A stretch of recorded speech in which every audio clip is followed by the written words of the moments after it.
दर्शकबिन आज हामी कुरा गर्दैछौँ नेपालकै नम्बर 1 लोकदोहोरी गायक, सर्जक, सङ्गीतकार साथै नायक, सबैको मनमा बस्न सफल, सबैले मन पराएको व्यक्ति, पछिल्लो समय जसका गीत युट्युबमा आएको केही दिनमा नै करोडौँ भ्यू कमाउन सफल हुन्छन्, हो उही गायक तथा नायक प्रकाश सपुतको बारेमा छोटो जीवनी लिएर आएका छौँ।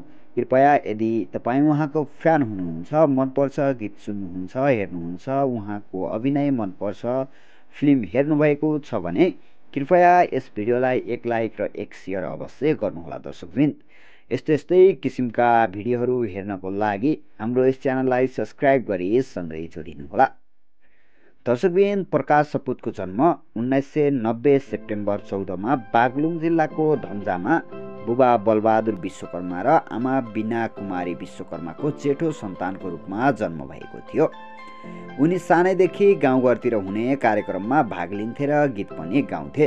उनलाई सानैदेखि नायक बन्ने पनि उनको रुचि थियो। दर्शकबिन, बिस्तारै उनी गाउँको पढाइ सकेपछि बागलुङ बजार गएर पढ्न थाले। त्यहाँ बस्दा पढ्दा उनले रेडियोमा काम गरेको अनुभव पनि उनी बताउँछन्। पछि काठमाडौँ गएर दोहोरी साँझमा काम गर्न थाले। कामकै सिलसिलामा विदेश पुगेको पनि उनले बताउँछन्। पछि बिस्तारै गीतहरू रेकर्ड गर्न थाले। उनको पहिलो रेकर्ड गरेको गीत 2011मा गरिखान देऊ भन्ने थियो भने रिलिज भएको गीत मुसु मुसु नहाँस मायाले भन्ने हो। बिस्तारै माकुर माकुर घुर, चरर बरर, दोहोरी ब्याटल, बोल माया, गलबन्दी, फुटेका चुरा, बदला बरिलै, मेरो पनि होइन र यो देश, कुरा बुझ्न पर्छ, पीर, सकम्बरी, दमाई महाराज, जाले रुमाल फाट्यो इत्यादि उनका करोडौँ भ्यू जान सफल गीतहरू हुन्। उनी धेरै गीतमा मोडलिङ पनि गरेका छन्। प्रकाश विवाहित हुन्। उनकी पत्नी बिन्दु बोहरा र उनका 2 छोराछोरीहरू छन्। अब कुरा गरौँ सपुतको फिल्मी क्षेत्रको बारेमा।